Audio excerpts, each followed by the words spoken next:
చాలా వరకు అందరూ మాట్లాడుకునేది ఏంటి అంటే ఈ ఒబేసిటీ అనేది ఇండియాకి మనం తెచ్చుకున్నాము, మనకి ఒబేసిటీ అన్న పదమే ఇండియాలో లేదు. ఇది ఎంతవరకు వాస్తవం మీరు చెప్పండి.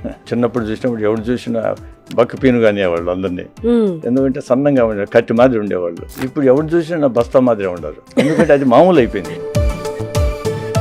మీరు యూకేకి వెళ్ళి ఎన్నేళ్ళు అయింది సార్? 45 ఏళ్ళు. మీరు వెళ్ళే ముందు అందరు బక్కపీనులే. ఇప్పుడు బస్తాలు అయి ఉండవు. రైస్ ని షుగర్ అంటారు, కార్న్ ని షుగర్ అంటారు, వీట్ ని షుగర్ అంటారు. అంటే ఇప్పుడు మేము తినేది షుగరా, బయట అమ్ముతారు కదా స్వీట్ షుగర్, అది షుగరా, ఇవి షుగరా? ఒక్కసారి ఈ డిఫరెన్స్ చెప్పండి. ఆ చక్కెర వచ్చి తెల్లగా ఉండొచ్చు, బ్రౌన్ గా ఉండొచ్చు, కొంచెం బెటర్ ఏమో దానికంటే. కానీ అన్ని షుగర్లు అవన్నీ. అవి ఏమవుతాయంటే షుగర్ను ఇమ్మీడియట్ చేస్తుంది, హై కాన్సన్ట్రేటెడ్ షుగర్స్. అవి షుగర్ని రిలీజ్ చేసేస్తాయి, ఎక్కడ కడుపులో పోయేసి చిన్న వాటి నుంచి బయటికి సర్క్యులేషన్లోకి వెళ్ళిపోతాయి. అంటే ఇన్సులిన్ ఎక్కువ ప్రొడ్యూస్ అయిపోతుంది ప్యాంక్రియాస్ నుంచి. ఈ ఇన్సులిన్ షుగర్ను ఫ్యాట్గా కన్వర్ట్ చేస్తారు. పొద్దున్న లేస్తే ఇండియాలో ఒక మాట వింటూ ఉంటాం అనమాట, ఏంటి అంటే అది టైంకి తినాలి, లేకపోతే గ్యాస్ ప్రాబ్లమ్స్ వచ్చేస్తాయి. అసలు ఈ టైం ఎవరు డిసైడ్ చేశారు? ఏ టైంకి తినాలి, ఎంత తినాలి? మనం మితిమీరి తింటాం. ఏదైనా మోడరేషన్, ఆ మోడరేషన్ అనే వర్డ్ పోయింది. ఇప్పుడు మనం కొని తెచ్చుకున్నాం ఎన్ని డబ్బులంతా.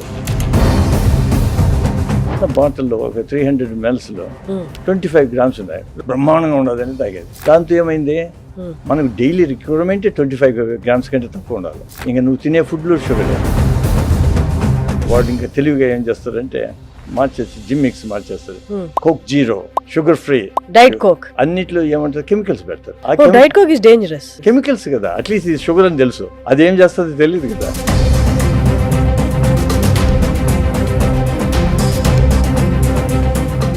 బరువు తగ్గించే ప్రాసెస్ టైంతో ఎలా మారిందో నేను మీకు ఇవాళ చెప్పబోతున్నాను. పూర్వం బరువు తగ్గాలి అంటే సర్జరీ, క్లినికల్ గా మాట్లాడి అంటే మనకి ఓపెన్ సర్జరీ చేసేవాళ్ళు. అంటే మన బాడీని ఓపెన్ చేసి సర్జరీ అనేది పర్ఫామ్ చేసేవారు బరువు తగ్గడానికి. అది ఓపెన్ బేరియాట్రిక్ సర్జరీ అనేవాళ్ళు. దాంట్లో చాలా వరకు ఫెయిల్యూర్సే కనిపించాయి. ఆ సర్జరీకి వెళ్ళిన వాళ్ళందరూ అనస్థీషియా ఇవ్వడం వల్ల కానీ అట్లా చాలా వరకు ఫెయిల్యూర్స్ కనిపించాయి. తర్వాత వచ్చిందే లాప్రోస్కోపిక్ బేరియాట్రిక్ సర్జరీ.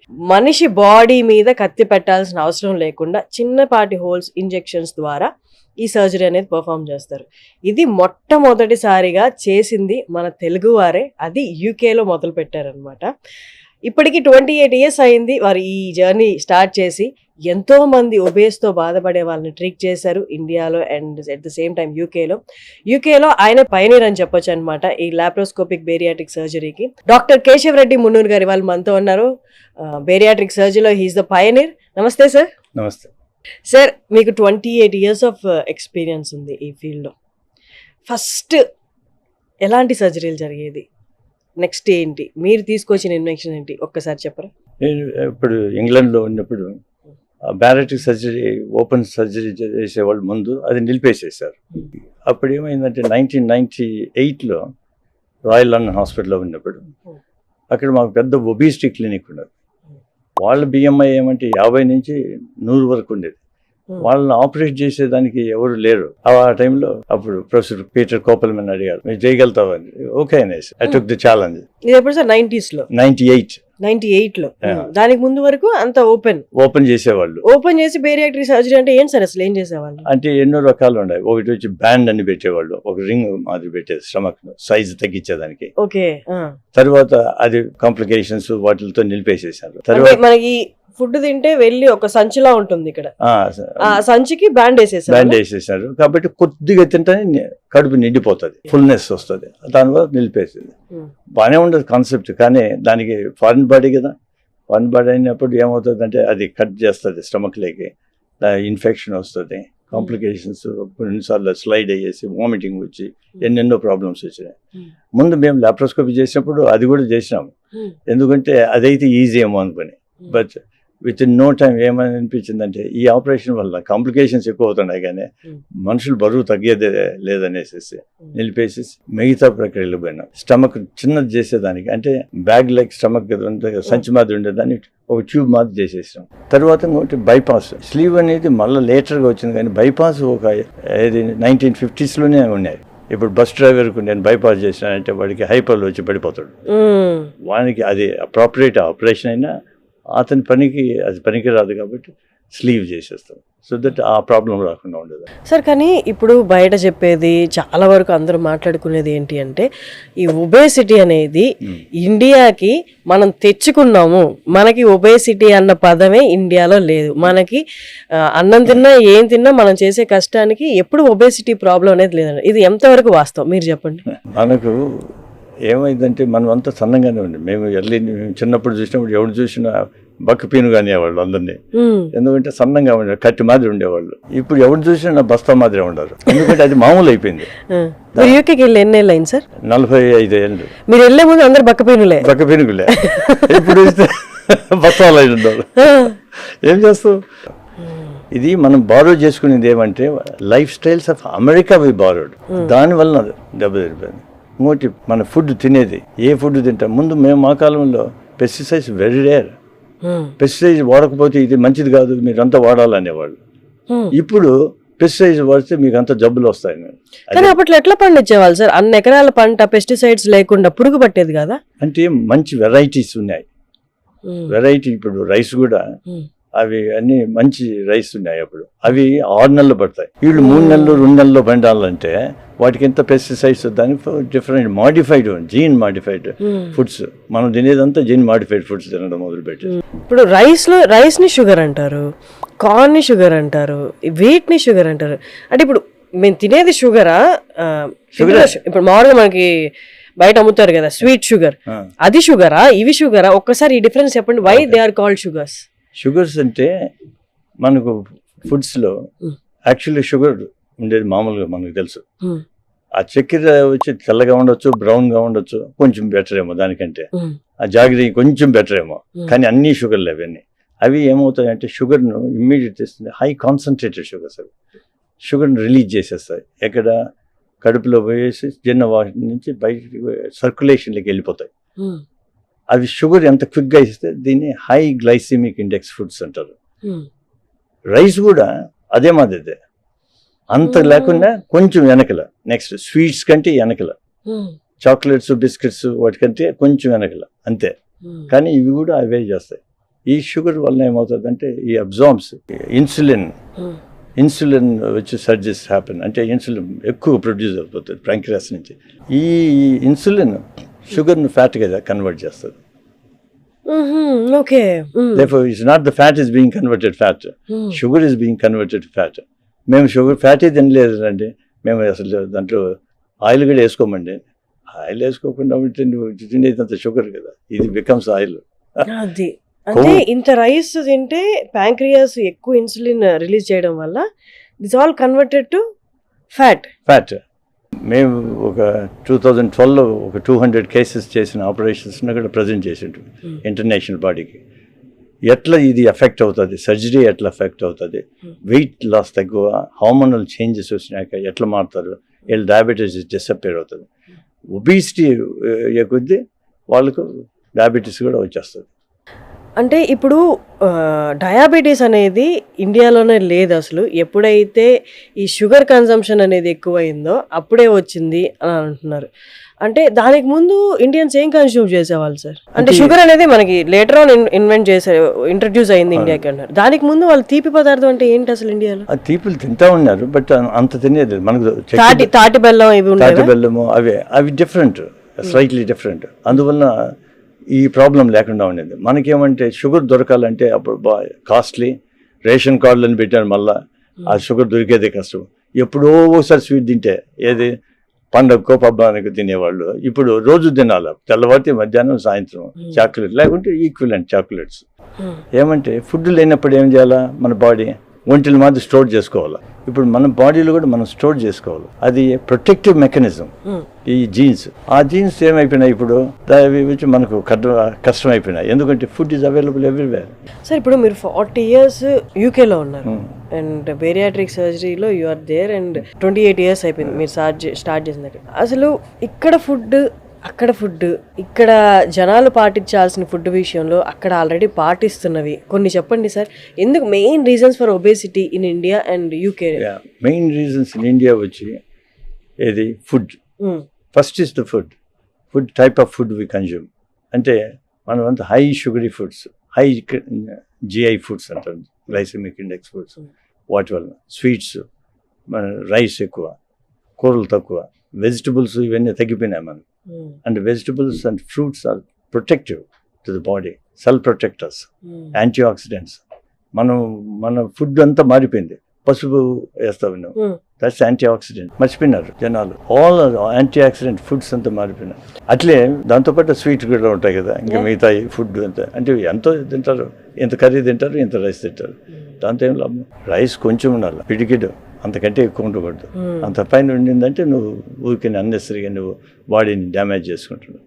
సార్, పొద్దున్న లేస్తే ఇండియాలో ఒక మాట వింటూ ఉంటాం అనమాట. అది మన ఇంట్లో వాళ్ళ దగ్గర నుంచి కానీ, బయట వాళ్ళ దగ్గర నుంచి కానీ, అది మన వెల్ విషర్స్ దగ్గర. ఏంటి అంటే అది టైంకి తినాలి, లేకపోతే గ్యాస్ ప్రాబ్లమ్స్ వచ్చేస్తాయి. అసలు ఈ టైం ఎవరు డిసైడ్ చేశారు? ఏ టైంకి తినాలి, ఎంత తినాలి? 3 పూట్లని ఎవరు పెట్టినారు? అది అవసరం లేదు, బాడీకి ఎంత కావాలి. అందులో వయసు వచ్చే కొద్దీ మనం తగ్గించాలి. ఫస్ట్ ఆఫ్ ఆల్ ఇప్పుడు మన చిన్నపిల్లడు అనుకో, వాడికి హై మెటాబలిజం ఉంటుంది కాబట్టి వాడు ఖర్చు పెడుతుంది. ఎక్కడ పడినా పెరుగుతాడు. మనం వాడి మీద పెరుగుతున్నామా? లేదు కదా. కాబట్టి మనకు కావాల్సింది చాలా తగ్గాల. అప్పుడు ఎంత తింటాను? 20 దోశలు తింటామని నేను చిన్నప్పుడు. అంటే ఇప్పుడు అటు తింటాం. ఇప్పుడు 20 దోశలు ఉంటే పడిపోతావు. అది దిస్ ఈజ్ వాట్ మనం మితిమీరి తింటాను. ఏదైనా మోడరేషన్, ఆ మోడరేషన్ అనే వర్డ్ పోయింది. ఇప్పుడు మితంగా తినాలా, మితంగా ప్రవర్తించాలా, ఇవన్నీ పోయినాయి కదా. దాంతో మనం కొని తెచ్చుకున్నాం ఇవన్నీ జబ్బులంతా చాలా వరకు. సార్, పూర్వము మన ఇండియన్స్ అందరూ, లేదా సౌత్ తీసుకుంటే, సౌత్ లో ప్రతి ఒక్కరు పొద్దున్న స్టార్ట్ చేసేది, వాళ్ళ డే స్టార్ట్ చేసేది సద్ది అన్నంతో. ఇది తెలిసి పెట్టారో తెలియక పెట్టారో, దీని అడ్వాంటేజెస్ ఒక్కసారి మీరు చెప్పండి సార్. ఇప్పుడు ఎవరు సద్ది అన్నం తినట్లేదు. ఇది బర్చర్ అనే ఒకటి స్వీడిష్ డాక్టర్ ఉన్నాడు, బర్చర్ అని. అందువల్ల ఎక్కడైనా మీరు కావాలంటే 1800s, 1850s వాడు ఫుడ్ పెడతామంటే వాళ్ళకి అరగకుండా గ్యాస్ అంతా ఫామ్ అవుతా ఉంది. వాడు ఏం చేశాడు, ఓట్స్ కదా అక్కడ వాళ్ళు తినేది, ఓట్స్ రాత్రి అంతా దాని నీళ్ళలో వేసి పెట్టేసేసాడు. మార్నింగ్ తినమన్నాడు. ఎవరికి లేవు గ్యాస్ ప్రాబ్లం లే. ఏమంటే అది పార్షియలీ డైజెస్టెడ్ ఆల్రెడీ. ఆ ఫుడ్ పార్షియలీ డైజెస్ట్ అయిపోయింది కాబట్టి మనం తింటానే ఆ గ్యాస్లో అవన్నీ పోయినాయి. అందువల్ల బర్చర్స్ ఓట్స్ అంటారు. యాక్చువల్లీ మనకి బ్రేక్ఫాస్ట్ కాన్సెప్ట్ కూడా లేదండి. పొద్దున అల్పాహారం అనే కాన్సెప్టే లేదండి కదా. మన వాళ్ళు ఎప్పుడో 12కో 12:30కో సద్దన్నం అంతే అయిపోయాయి. అది అట్లే ఉంది. అందువల్ల ఎఫెక్ట్ కాదు, నీ బ్లడ్ ప్రెషర్ పోదు, డయాబెటీస్ కాదు, ఇవన్నీ ఎవరికి లేదు. ఇప్పుడు పూర్వీకులు వాళ్ళకు డయాబెటీస్ లేదు. ఎందుకంటే పార్ట్ ఆఫ్ ద రీజన్ ఏమంటే స్ట్రెస్ లేదు. ఫస్ట్ ఆఫ్ ఆల్ అవి తగ్గించుకోవాలి. స్లీప్ ప్యాటర్న్స్, స్లీప్ మనకు బాడీకి కావాలి 6 to 9 hours. అదిలే మనం ఏమంటే ఎప్పుడు సోషల్ మీడియా అంటే 2 గంటల వరకు మేలుకుంటూ మళ్ళీ 5-6 లేయాలి వర్క్. ఎక్కడ స్లీప్ వస్తుంది? వర్క్లో కూడా నిద్రపోతారు. That also affects you. And sir, ఇంకొకటి, ఇండియాలోకి సాఫ్ట్ డ్రింక్స్ ఇంట్రడ్యూస్ అయిన దగ్గర నుండి ఇప్పుడు దాకా పెరుగుతూనే పోయింది, కానీ ఈ డయాబెటీస్ అనేది తగ్గలేదు. అండ్ యూకేలో అగైన్స్ సాఫ్ట్ డ్రింక్స్ మీరు చేసింది అండ్ ట్యాక్స్ ఇంక్రీజ్ చేయమని మీరు పెట్టింది ఒకటి ప్రపోజల్ తీసుకురావడం, ఒక్కసారి ఆ జర్నీ గురించి చెప్పండి సార్. షుగర్ లాబీ వాళ్ళు ఏం చేస్తారంటే సైంటిస్టులను తీసుకుని వాళ్ళకి ఫండ్స్ ఇచ్చి వాడు చెప్పిన రీసెర్చ్ అంతా తప్పు చెప్పమన్నారు. తప్పు చెప్పినారు, చిల్లర వస్తుంది కదా అంతే. But they are not true scientist, they are all fake scientist. Therefore మనము అన్ని న్యూస్లో వినేది లేకుండా అంటే రీసెర్చ్ అంతా ఉండేదే కొంచెం తమాయించుకుని ఆలోచించి చేయాలి. ఓ రీసెర్చ్ వచ్చేసింది, దీనివల్ల కరెక్ట్ మనం అనేది, అన్నీ తప్పులు. ఇప్పుడు మేము ఒకసారి తెలిసిపోయింది జనాలకు. అందువల్ల చాలామంది వీగన్స్ అయిపోయినారు. ఎందుకంటే వెజిటేరియన్ ఫుడ్ ఈజ్ ఇంపార్టెంట్. దాంతో షుగర్స్ కూడా తగ్గిపోతుంది కదా. ఇప్పుడు కోకోకోలాని ఎన్నో కోలాలు ఏదైతే ఉండాలి, ఎన్నో ఉండాలి, ఫ్యాంట్ అంటే అన్నిట్లో వాళ్ళ చిన్న బాటిల్లో ఒక 300 ml లో 25 grams ఉన్నాయి. ఇంత బాటిల్లో 25 grams ఆఫ్ షుగర్ ఉండేది, బ్రహ్మాండంగా ఉండదని తాగేది. దాంతో ఏమైంది, మనకు డైలీ రిక్వైర్మెంట్ 25 grams కంటే తక్కువ ఉండాలి. ఇంకా నువ్వు తినే ఫుడ్ లో షుగరే, తినేదంతా షుగరే.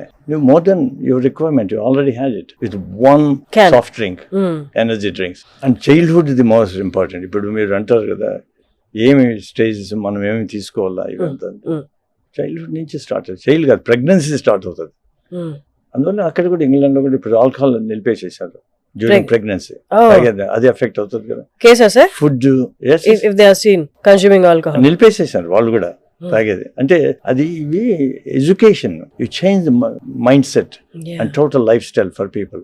స్మోకింగ్ అండ్ ఆల్కహాల్ ఆ రెండు నిలిపేసేసి ఫస్ట్ ఈ నెక్స్ట్ స్టేజ్లోకి ఎఫెక్ట్ అవుతాయి చైల్డ్కు. తర్వాత స్లీప్ లేకుండా ఇవేమవుతుందంటే చైల్డ్ స్టార్ట్స్ బికమింగ్ ఫ్యాట్ అయినోడు మళ్ళీ వాడు ఫ్యాట్ ఇది ఫుడ్ తిన్నాడు అనుకో ఇంకా వెరైటీ అని ఏది ఇంకా యాంటీబయాటిక్స్ చిన్నప్పుడు యాంటీబయాటిక్స్ వాడతారు, ఏ జబ్బు వచ్చినా యాంటీబయాటిక్స్. వాళ్ళకు దాని అనర్థమే తెలియదే. దానివల్ల ఏమైందంటే లివర్ డిసీజ్ వచ్చేసేసి వాళ్ళకి దీనివల్ల ఎఫెక్ట్ అయినది మెటబాలిక్ అసోసియేటెడ్ ఫ్యాటీ లివర్ అంటారు. అది అంతా ఎందుకంటే యాంటీబయాటిక్స్ వల్ల. అండ్ ఇంకొకటి సార్, మనం ఇందాక సద్దన్నం గురించి మాట్లాడుకున్నప్పుడు అది ప్రోబయాటిక్ యాక్చువల్లీ. ఇప్పుడు ప్రోబయాటిక్ అని కొత్తగా కాన్సెప్ట్ ఒకటి మాట్లాడడం, ప్రోబయాటిక్స్ తీసుకోండి అన్నాం. కొన్ని డ్రింక్స్ ఉన్నాయి ప్రోబయాటిక్ డ్రింక్స్ అని, అవి పరగడుపును తీసుకోవాలి అంటారు. Are they good or not? అంటే probiotics in general are good anyway, they don't do any harm. How much they good అనేది మనకు తెలియాలి. మనం ఇవి ప్రోబయాటిక్స్ తీసుకుంటే అవన్నీ డ్యామేజ్ అయిపోతాయి ఇక్కడ అసలు. యాక్చువల్గా ఏమంటే స్టమక్ లో యాసిడ్ ఉంటది కదా, acid kills most of the things. పొద్దున్నే తీసుకుంటే అయిపోతుంది. కాబట్టి వాటర్ ఏదైనా తాగేసేసి బాగా ఆ యాసిడ్ అంతా డైల్యూట్ చేసి అప్పుడు కావాలంటే తీసుకుంటే అది మంచిది.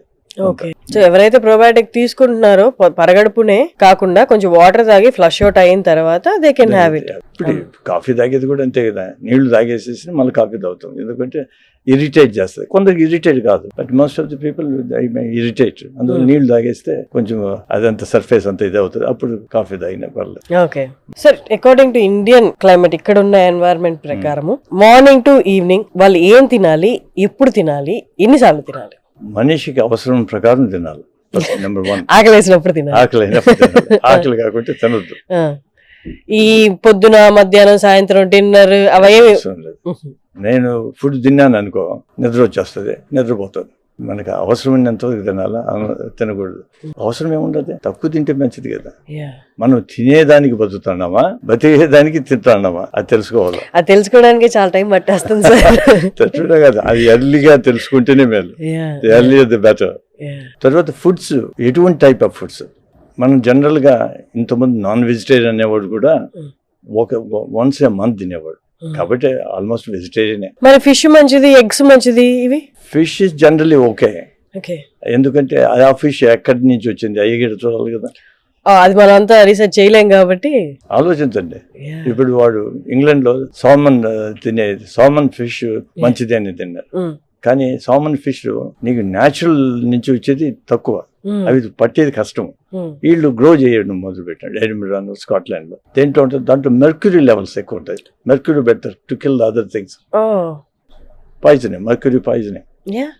ఆలోచించాలి, మనం నోట్లో ఏం పెడుతున్నామని అది ఆలోచించాలి. నేల పెడితే తగలద్దురా అంటాడు. మరి నువ్వు పుట్టిన ఫుడ్ ఏంది, అంత పాయిజన్ ఏది అంటానవే. ఇప్పుడు ఇంతమంది అన్నారు కదా మీరు, కోలాలు ఇవన్నీ. వాడు ఇంకా తెలివిగా ఏం చేస్తారంటే మార్చేసి జిమ్ మిక్స్ మార్చేస్తారు.